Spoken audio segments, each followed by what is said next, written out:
দর্শক বন্ধুরা, আজ 26শে আগস্ট বুধবার, আর আজকের এই ভিডিওতে আমি আপনাদের দেখাবো 5টা বড় খবর। এক, আমেরিকার নিজের সংবাদ মাধ্যম বলছে যে ইরানের হামলায় আমেরিকার গোয়েন্দা সংস্থার ইতিহাসের সবচেয়ে বড় ক্ষতি হয়ে গেছে। রিয়াদে সিআইএর স্টেশনে ঢুকে পড়েছে দুটো ড্রোন। 2, ট্রাম্প বলেছেন যে হরমুজের সব মাইন সাফ, আর ইরান আজ বলেছে প্রণালী বন্ধই আছে।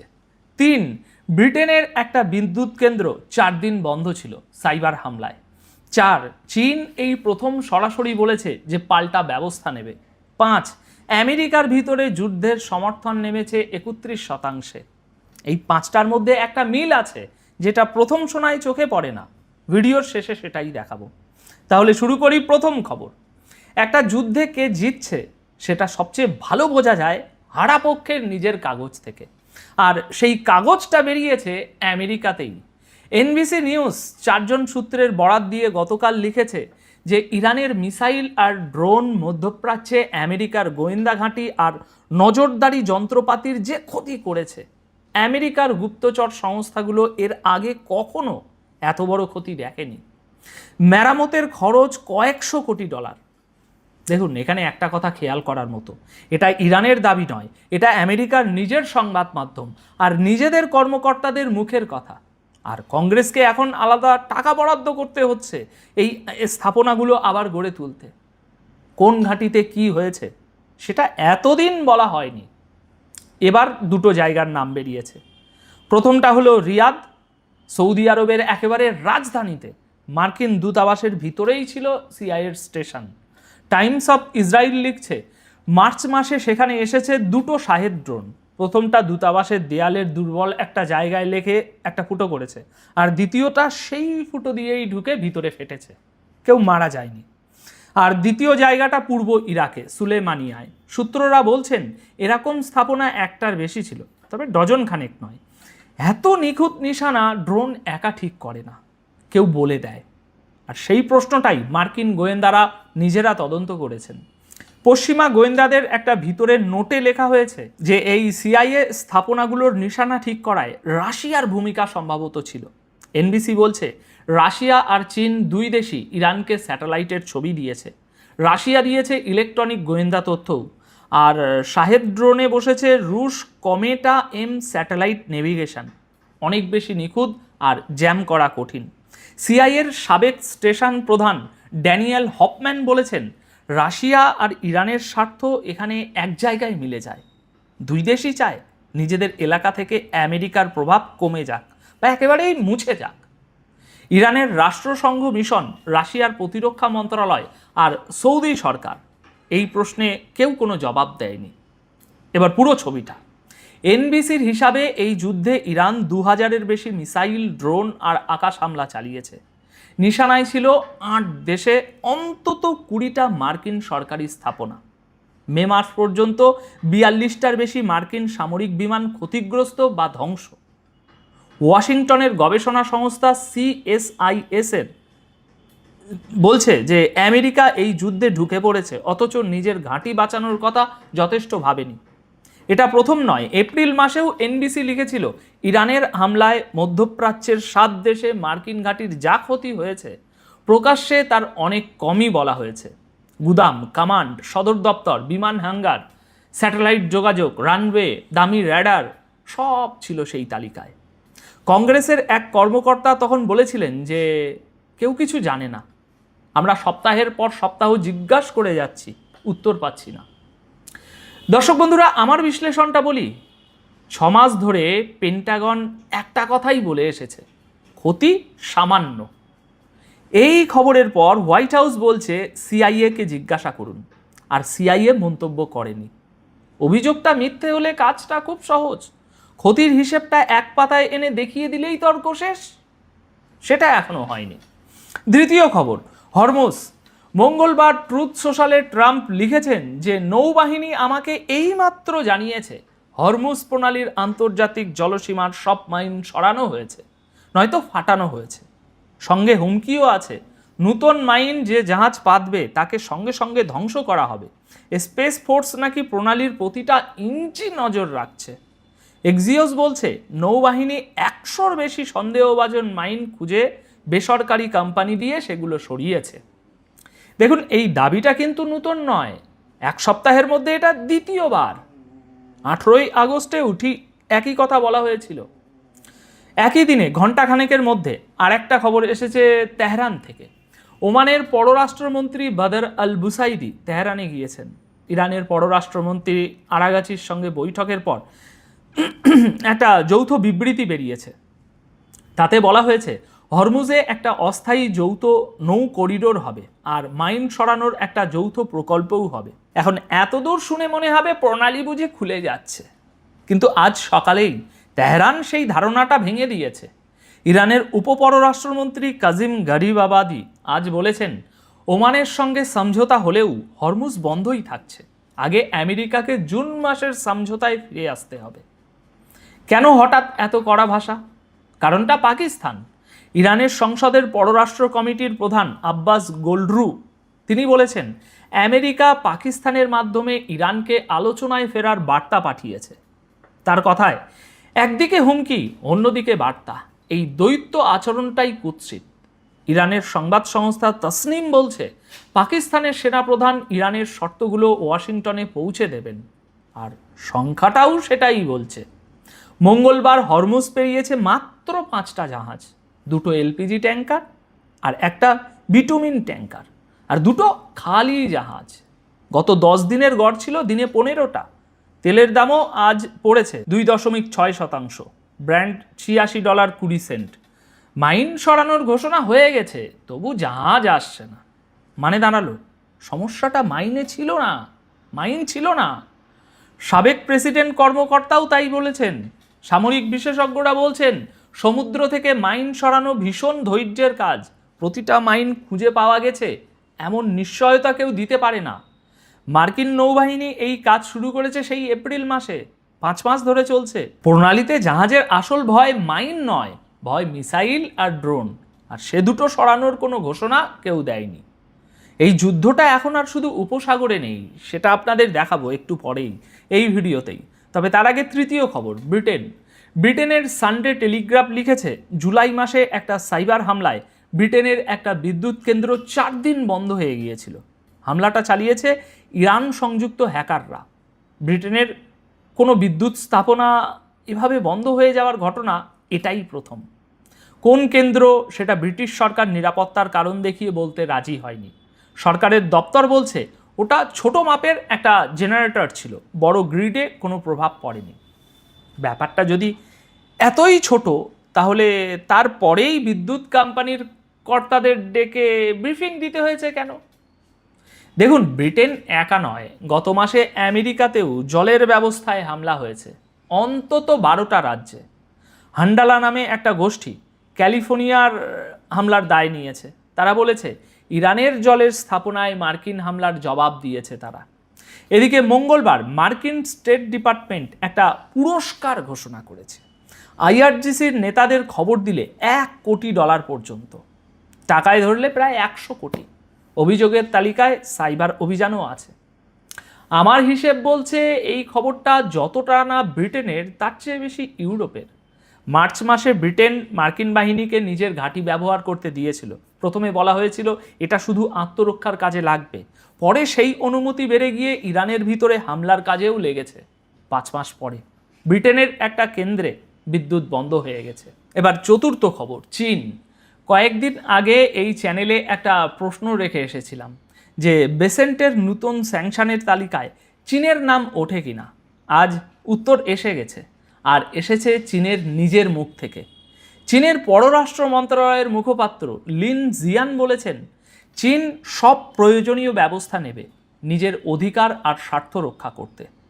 ইরানের সঙ্গে চীনের সহযোগিতা আইনের ভিতরেই হচ্ছে, সেটা ব্যাহত করা উচিত নয়। কেন হঠাৎ এই সুর? কারণটা বেসেন্টের তালিকা। সোমবার তালিকায় 60-এর বেশি নাম আছে, আর তার মধ্যে চীন আর হংকংয়ের কোম্পানিও আছে। দেখুন, তালিকায় যা নেই সেটাও জরুরি। কোনো বড় চীনা ব্যাংকের নাম ওঠেনি। বেসেন্ট বলেছেন কেউ মার্কিন স্যাংশনের নাগালের বাইরে নয়, আর লক্ষ্যটাও তিনি লুকাননি, এই সরকারের শ্বাস বন্ধ করে দেওয়া। তার কথায় আমেরিকা আর ইরানি হুমকি সামলাচ্ছে না, শেষ করে দিচ্ছে। ইরানের সামনে দুটো রাস্তা রেখেছেন তিনি। এক, গোটা দুনিয়া থেকে পুরো বিচ্ছিন্ন হওয়া আর কোনো মতে টিকে থাকা। দুই, স্বাভাবিক জীবনে ফেরার একটা শেষ সুযোগ। আর তেল পাচার আটকাতে তার কথায় একটা ফুটোও যেন না থাকে। এদিকে চীনের ভিতরেও সুরটা বদলাচ্ছে। পিকিং বিশ্ববিদ্যালয়ের অধ্যাপক ওয়াং ডং বলেছেন, চীনা কোম্পানিকে নিশানা করা হলে বেইজিং নিজের স্বার্থ রক্ষা করবেই। ননজিং বিশ্ববিদ্যালয়ের অধ্যাপক ঝু ফেং তিনি বলেছেন, চীন এই যুদ্ধে সরাসরি জড়াতে চায় না, কিন্তু উপসাগরে ব্যবসা বন্ধ হয়ে গেলে কি হবে সেই চিন্তা তাদের আছে। এবার সংখ্যাটা দেখুন, ইরান যত তেল বাইরে বেচে তার প্রায় 90% কেনে চীন। আর চীনের হাতে পাল্টা মারার হাতিয়ারও আছে। 2021 সালের একটা আইন আছে যেটা চীনা কোম্পানিকে বিদেশি স্যাংশন না মানার অধিকার দেয়। আর আছে তাদের বিরল খনিজ, যা ছাড়া আমেরিকার কারখানা চলে না। আমি যা বুঝছি, ব্যাংকের নাম না ওঠাটা দায় নয়, ওটা হিসেব। শি জিনপিং সেপ্টেম্বরের শেষে হোয়াইট হাউসে যাচ্ছেন, তার আগে ওয়াশিংটন চীনকে ছোঁয়ার ঝুঁকি নিচ্ছে না। 5 নম্বর খবর, আমেরিকার ভিতরের মাটি। রয়টার্সের নতুন জরিপ বেরিয়েছে।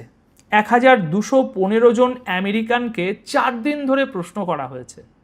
ইরানের বিরুদ্ধে এই যুদ্ধকে সমর্থন করছেন এখন 31%।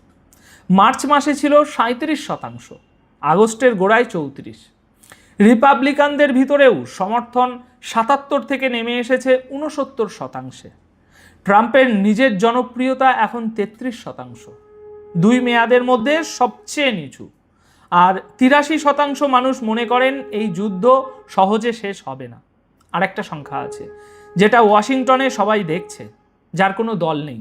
সেই স্বতন্ত্র ভোটারদের 33% এখন ডেমোক্রেটদের দিকে, রিপাবলিকানদের দিকে মাত্র 19%। দেখুন, এর সঙ্গে আরেকটা সংখ্যা মেলান। যুদ্ধ শুরুর পর থেকে আমেরিকায় পেট্রোলের দাম গ্যালন প্রতি $1 বেশি বেড়ে গেছে। এবার নিজের কথাটা বলি, দেখুন, যে যুদ্ধ পেট্রোল পাম্পে গিয়ে ঠেকে সেই যুদ্ধ ভোটের আগে বোঝা হয়ে যায়।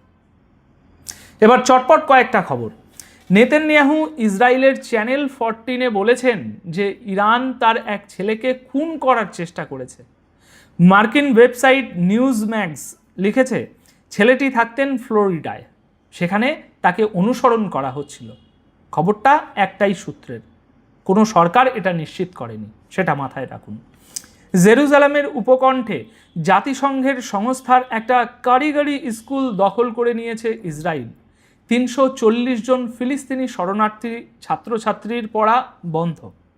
জাতিসংঘের এক কর্তা বলেছেন এই দখল বেআইনি। এদিকে ইরানের মুখপাত্র বাঘি এই স্যাংশন নিয়ে বলেছেন এটা আন্তর্জাতিক আইনের নিয়মগুলোকেই মুছে দেওয়ার চেষ্টা। বেসেন্ট অবশ্য বলেছেন যে ইরানের নেতারা নিজেরাই স্বীকার করছেন চাপটা কাজ করছে। তেহরানের নতুন স্যাংশনের ঘোষণার পর পেট্রোল পাম্পে লম্বা লাইন পড়েছে, ডলারের দাম উঠেছে 20 লক্ষ রিয়ালের উপরে। আর কাতারের প্রধানমন্ত্রী ফোন করেছেন আরাগাচিকে। হরমুজে জাহাজ চলাচলের স্বাধীনতার প্রশ্নে কাতার পাশে আছে। এবার দেখুন 5টা আলাদা খবর, কিন্তু ছবিটা কিন্তু একটাই। আমেরিকার ক্ষতির হিসাবটা এতদিন বাইরে আসেনি, আজ আসতে শুরু করেছে। প্রণালী দখলের ঘোষণা বারবার হচ্ছে, কিন্তু জাহাজ আসছে না। লড়াইটা উপসাগর ছেড়ে ইউরোপের বিদ্যুৎ আর আমেরিকার জল পর্যন্ত পৌঁছে গেছে। চীন আজ এই প্রথম সোজা হয়ে দাঁড়িয়েছে, আর ওয়াশিংটন তার সবচেয়ে বড় ব্যাংকগুলোকে ছুঁতেই পারেনি। আর নিজের দেশের মানুষ সরে যাচ্ছে। মানে দাঁড়ালো, যুদ্ধটা যত লম্বা হচ্ছে আমেরিকার কাছে জেতার রাস্তা তত কমে আসছে। দুটো জিনিস লিখে রাখুন, পরের ভিডিওতে আমরা মিলিয়ে নেব। 1, পেন্টাগন বা সিআইএ এই ক্ষতির হিসাব নিয়ে মুখ খোলে কিনা। 2, এই করিডোরের কাগজে সই হয় কিনা, আর হলে হরমুজের জাহাজের সংখ্যা বাড়ে কিনা। আমার হিসেব বলছে প্রথমটার উত্তর চুপই হবে। 6 মাস বলা হয়নি, সেটা ভোটের আগে বলার কোনো কারণ নেই। আপনার কি মনে হচ্ছে কমেন্টে অবশ্যই জানান। বাকিটা পরের ভিডিওতে। ভালো থাকবেন, সুস্থ থাকবেন। ধন্যবাদ আপনাদের সকলকে। আসসালামু আলাইকুম। আশা করি সবাই ভালো আছেন। ডোনাল্ড ট্রাম্প ইরানকে নিয়ে সম্পূর্ণ ক্ষিপ্ত ও দিশেহারা, কারণ ইরানের বিরুদ্ধে করার মতো তার কাছে এখন আর কিছুই নেই। বিশ্ব ইরানের দিক থেকে মুখ ফিরিয়ে নিচ্ছে না, বরং বিশ্ব ইরানের প্রতি আকৃষ্ট হচ্ছে এবং এগিয়ে চলছে। তাই ডোনাল্ড ট্রাম্প পুরো বিশ্বকে হুমকি দিয়েছেন। আমেরিকার বর্তমান অর্থমন্ত্রী, যিনি ট্রাম্পের দেওয়া লিখিত বক্তব্য বা নির্দেশ সামনে পড়ে শোনান, তিনি হুমকি দিয়েছেন যে আমরা ইরানের উপর আরও নতুন নিষেধাজ্ঞা আরোপ করছি। ইরান এমনিতে বিপর্যস্ত, এখন তারা ইরানের উপর আরও বড় নিষেধাজ্ঞা আরোপের ঘোষণা দিয়েছে। আর তারা বলেছে যে ডোনাল্ড ট্রাম্প এই মুহূর্তে বেশ কয়েকটি দেশের সঙ্গে কথা বলছেন এবং কেউ যদি ইরানের সঙ্গে বাণিজ্য বা ব্যবসা করে তবে আমরা তাদের উপরও উল্টো বড় নিষেধাজ্ঞা আরোপ করব। আপনি হয়তো বলতে পারেন যে এতে নতুন কিছু নেই। না, নতুন অনেক কিছু আছে। এরপর আমেরিকার অর্থমন্ত্রী বলেছেন আমরা সেই দেশকে ডলার ব্যবস্থা থেকে বের করে দেব যে দেশ ইরানের সঙ্গে ব্যবসা করবে। এর অর্থ হলো আমেরিকা ইরানকে নিয়ে এতটাই ক্ষিপ্ত যে তাদের হাতে শেষ যে ক্ষমতাটুকু রয়েছে তারা সেটির পূর্ণ ব্যবহার করছে। এখন আপনি বলতে পারেন যে এতে কি ইরানের কোনো সমস্যা হচ্ছে? অবশ্যই হচ্ছে। ইরানের কোনো কর্মকর্তা বা আইআরজিসি যদি বলে যে হ্যাঁ, নিষেধাজ্ঞা আরোপের কারণে আমাদের কোনো সমস্যা হচ্ছে না, তবে সেটি মিথ্যা হবে। ইরানের সমস্যা শুরু হয়ে গেছে। এখন মূল প্রশ্ন হওয়া উচিত, এমন আচরণ করে আমেরিকা কি ইরানকে নতজানু করতে পারবে? এর উত্তর হলো না, বরং ইরান আরও বেশি ক্ষেপে যাবে, ভীষণভাবে চটে যাবে। আলোচনার যত পথ খোলা ছিল সেগুলোর পথও ইরান নিজেই বন্ধ করে দেবে। যা ঘটবে তা হলো ইরান এতটাই ক্ষিপ্ত হয়ে উঠবে যে তারা আমেরিকার বিভিন্ন ঘাঁটিতে আগেই হামলা চালাতে পারে। অনুগ্রহ করে এই খবরের শিরোনামটি একটু পড়ে নেবেন। গদি মিডিয়াও এখন জেনে গেছে যে আমেরিকার পক্ষ থেকে ইরানের উপার্জনের 5টি পথের উপর নিষেধাজ্ঞা দেওয়া হয়েছে। এর মধ্যে সোনা, প্রযুক্তি এবং শিপিং অন্তর্ভুক্ত রয়েছে। এবং আমেরিকা জানিয়েছে যে দেশগুলো ইরানের সঙ্গে ব্যবসা করবে আমরা তাদের বিরুদ্ধেও ব্যবস্থা নেব। আমেরিকা ইরানের বিরুদ্ধে সাম, দাম, দণ্ড, ভেদ সব ধরনের উপায়ই প্রয়োগ করছে। অর্থমন্ত্রী আরও বলেছেন যে কেউ ইরানের পক্ষ নেবে তাকে খেসারত দিতে হবে। আর আমরাও স্পষ্ট করে বলে দিচ্ছি, এখন সময় এসে গেছে, বিশ্ব হয় আমেরিকাকে বেছে নেবে নয়তো ইরানকে বেছে নেবে। আর এবার শুনুন, এরপরে আমেরিকার আসল অবস্থাটা বুঝুন। ডোনাল্ড ট্রাম্প আসিম মুনিরকে ফোন করেছিলেন, পাকিস্তানের সেনাপ্রধানের সঙ্গে সরাসরি কথা বলেছেন, বুঝিয়ে বলেছেন, নানা কথা বলেছেন। তার বার্তা নিয়ে পাকিস্তানের সেনাপ্রধান আসিম মুনির ইরানে পৌঁছেছিলেন। এটি সেই ছবি। ইরানের নেতৃত্বের সঙ্গে আসিম মুনির সাক্ষাৎ করেছেন, সমস্ত শীর্ষস্থানীয় নেতার সঙ্গে দেখা করেছেন এবং পরিশেষে ইরানের সামনে আমেরিকার অর্থাৎ সরাসরি ডোনাল্ড ট্রাম্পের প্রস্তাব তুলে ধরেন যে একটি মধ্যপন্থা বের করা হোক, আলোচনা করা হোক, যুদ্ধবিরতি ঘোষণা করা হোক এবং আমেরিকার সঙ্গে আপনারা আবারও সরাসরি কথা বলতে রাজি হয়ে যান। ইরান পরিষ্কার ভাষায় তা প্রত্যাখ্যান করেছে। ইরান বলেছে যে আমাদের তাদের সঙ্গে কথাই বলতে হবে না। এর আগে যে চুক্তিগুলো করা হয়েছিল, আমেরিকা যে প্রতিশ্রুতি বা ওয়াদাগুলো দিয়েছিল, আগে সেগুলোকে বাস্তবায়ন করুক, তবে আমেরিকার সঙ্গে কথা বলা হবে। অর্থাৎ আমেরিকার মুখের সজোরে এক চর মেরেছে ইরান। আমেরিকা ভেবেছিল একদিকে আমরা পুরো বিশ্বকে ইরানের উপর নিষেধাজ্ঞা আরোপের কথা বলছে, ইরানের উপর আমরা কঠোর থেকে কঠোর নিষেধাজ্ঞা আরোপ করছে, এমন পরিস্থিতিতে হয়তো ইরানের উপর আমাদের চাপ কাজ করবে। কিন্তু তা হয়নি। ইরানের মুখপাত্র কি বলেছেন সেদিকে আমাদের নজর দেওয়া উচিত। ইরানের মুখপাত্র বলেছেন যে বুলগেরিয়া, যেখানে আমেরিকার সামরিক ঘাঁটি রয়েছে, সেখান থেকে অনেকগুলো বিমান উড্ডয়ন করেছে। নিশ্চিন্ত থাকুন, কোনো দেশেরই উদ্বিগ্ন হওয়ার কোনো প্রয়োজন নেই। চিন্তা কেবল সেই দেশগুলোর করা উচিত যারা নিজেদের ভূখণ্ড আমেরিকাকে ব্যবহার করতে দিয়েছে, কারণ আমরা ঠিক সেখানেই সরাসরি হামলা চালাবো। আরব দেশগুলোকে এটি মনে রাখতে হবে, যে জায়গা বা ভূখণ্ড থেকে আমেরিকা আমাদের উপর হামলা চালাবে আমরা সেখানেই পাল্টা হামলা চালাবো। ইরানের মুখপাত্র বলেছেন, আমাদের মনে হয় না আমাদের বিরুদ্ধে কোনো মক্কা অ্যালায়েন্স গঠিত হয়েছে। হ্যাঁ, তিনি বলেছেন, না এটা আমাদের বিরুদ্ধে, না এটা আমাদের বিপক্ষে, না এটা আমাদের পক্ষে, এবং তিনি এর যৌক্তিকতা তুলে ধরেছেন। প্রথম আনুষ্ঠানিক বিবৃতি দিয়েছেন।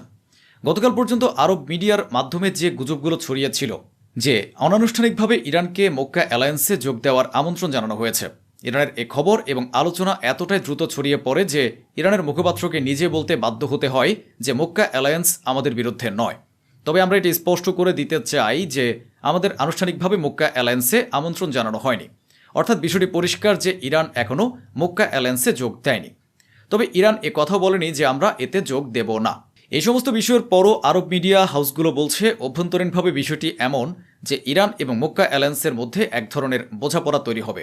যদিও ইরান বলেছে যে বোঝাপড়ার আবার কি আছে ভাই, ইরান পরিষ্কার জানিয়ে দিয়েছে যে এই অ্যালায়েন্স আমাদের বিরুদ্ধেই নয়। ইরান অত্যন্ত সাহসিকতার পরিচয় দিয়ে বলেছে, আমেরিকা যাই করুক না কেন আমাদের আগামী 20টি প্রজন্ম আমেরিকার সঙ্গে লড়ার জন্য প্রস্তুত থাকবে। ইরান বলেছে মানে বিশ্ব এখন মাঝখানে পড়ে গেছে। ইরান বলেছে যে দেশগুলো আমেরিকার আরোপিত নিষেধাজ্ঞা মেনে চলবে আমরা তাদের ক্ষতি করব। ইরান আগেই বলেছে আমাদের যে বাণিজ্য অংশীদাররা রয়েছে সেই দেশগুলো আমেরিকার নিষেধাজ্ঞা মানবে। ঠিক 4 দিন আগে ইরানের সংসদীয় স্পিকার গালিবাফ একটি বড় কথা বলেছিলেন যে বর্তমান পরিস্থিতিতে আমাদের ধাক্কা খেতে হতে পারে। ইরানের মানুষ ক্ষুধার্ত এবং এই অবস্থা চলতে থাকলে পরিস্থিতি আরও খারাপ হবে। গালিবাফ যে বিবৃতিটি দিয়েছিলেন, ডোনাল্ড ট্রাম্প সেই বিবৃতির আর্টিকেলটি শেয়ার করে বলেছেন যে সংসদের স্পিকার বলেছেন আমরা ক্ষুধার্ত, আমরা টিকতে পারবো না। দেখুন, ইরানের স্পিকার নিজেই তো এই কথা বলেছিলেন। ডোনাল্ড ট্রাম্পের এই টুইটটি মিথ্যা ছিল না। কিন্তু এরপর ইরানের গালিবাফ ডোনাল্ড ট্রাম্পের সেই টুইটে চটে গিয়ে একটি গ্রাফিক্স শেয়ার করেন যেখানে লেখা ছিল মেক আমেরিকা হাংরি অ্যাগেইন, অর্থাৎ মিথ্যা দাবি দিয়ে পরাজয় ঢাকা যায় না। সেখানে বলা হয়েছে যে আমেরিকার প্রতি 8 জনে একজন মানুষ ভীষণভাবে ক্ষুধার্ত। এআই ব্যবহার করে বিস্তারিত তৈরি করে তিনি গ্রাফিক্স আকারে তা শেয়ার করেছেন। তবে আসল কথা হলো গালিবাফ নিজেই কথা বলেছিলেন যে আমরা টিকতে পারছি না, আমাদের পরিস্থিতি খারাপ। তার বিবৃতিগুলোর মধ্যে এটিও একটি ছিল। এই বক্তব্যটির জন্যই ইরানের সাধারণ মানুষ গালিবাফের উপর ক্ষুব্ধ হয়েছেন যে এ ধরনের কথার ফলে ইরানের মানুষের মনোবল ভেঙে যাবে। আমেরিকার নিজের ভেতরের পরিস্থিতিও ভালো নয়। আমেরিকার একজন নৌসেনা সদস্য যিনি ইউএসএস আব্রাহাম লিঙ্কন বিমানবাহী রণতরীতে কর্মরত, তিনি বলেছেন যে আমি এখানে আমেরিকার নৌবাহিনীতে নিযুক্ত আছি, আমি যুদ্ধে আছি।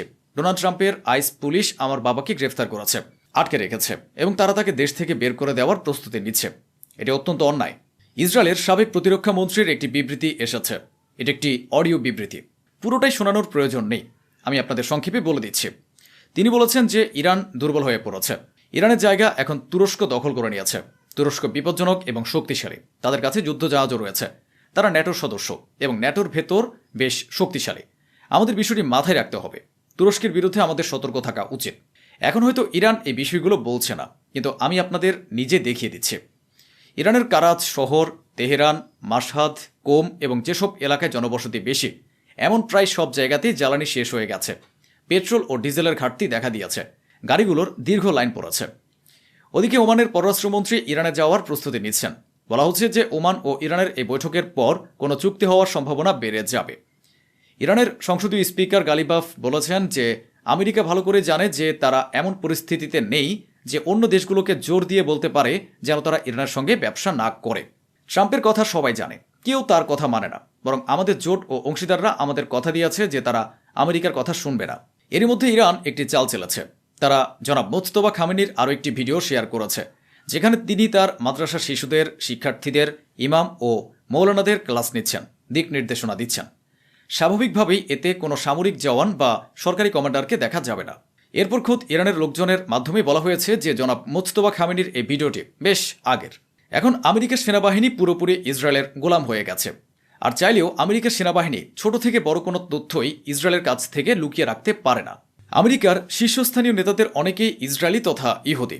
তাদের বদৌলতে ইসরায়েল আমেরিকার সেনাবাহিনীর সঙ্গে এত ছোট বড় চুক্তি করে নিয়েছে যে আমেরিকা এখন যদি চায়ও কোনো কিছু গোপন রাখতে বা ইসরায়েলের কাছ থেকে কোনো তথ্য লুকিয়ে রাখতে তা সে আর পারে না। মোহাম্মদ বিন সালমান ফ্রান্সে আছেন এবং ফ্রান্সের ভেতরে তিনি যেসব বিষয়ে কথা বলেছেন তা সম্পূর্ণ আলাদা। তবে ইরানকে নিয়ে বলা হয়েছে যে হামলা বন্ধ হোক, ইরান হামলা বন্ধ করুক, এলাকায় শান্তি ফিরিয়ে আনুক, হরমুজ প্রণালী খুলে দিক এবং কোনো টোল বা ট্যাক্স না নিক। ওদিকে সংযুক্ত আরব আমিরাতের প্রেসিডেন্ট সৌদি আরবের রাজা সালমানের কাছে চিঠি লিখেছেন। বিন সালমানকে নয়, সরাসরি রাজা সালমানের কাছে চিঠি লিখেছেন। বলাই বাহুল্য, ইরানের বিরুদ্ধে সমর্থন চাওয়া হয়েছে এবং ইরানের বিরুদ্ধে প্রকাশ্যে কথা বলার জন্য বলা হয়েছে।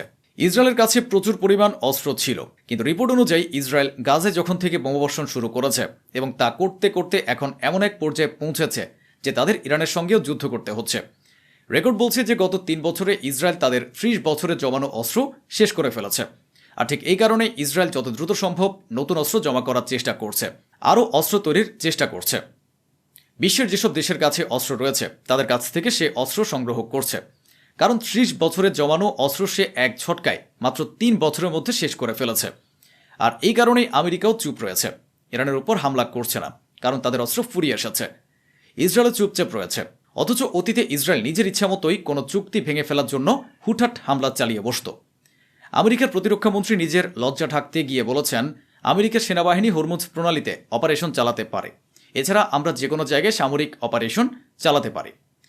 ভেনেজুয়েলায় হামলা করে সেখান থেকে রাষ্ট্রপতিকে অপহরণ করার পর তাদের আত্মবিশ্বাস এতটাই বেড়ে গিয়েছিল যে তারা ইরানের সঙ্গেও একই কাজ করার চেষ্টা করেছিল, কিন্তু ইরান তাদের বাপ বের হলো। ইরান বলল, এই নাও, এখানেই সব শেষ। তাদের সমস্ত সম্মানও জলে গেল। এখন শুধু তাদের ফাঁকা বলি শুনুন। কথার বড়াই করে তারা তাদের নষ্ট হয়ে যাওয়া সম্মান বাঁচানোর চেষ্টা করছে। ইরানের মুখপাত্র বলেছেন, আমেরিকা যা বলছে যে আজ আমরা হুরমুজ প্রণালী দিয়ে এতগুলো জাহাজ বের করে নিয়ে এসেছি, আমরা ইরানের এতগুলো জাহাজ আটকে দিয়েছে, এসব সম্পূর্ণ মিথ্যা। আমেরিকা মনস্তাত্ত্বিক যুদ্ধ চালাচ্ছে, তারা গুজব ছড়াচ্ছে। বাস্তবে এমন কিছুই ঘটেনি।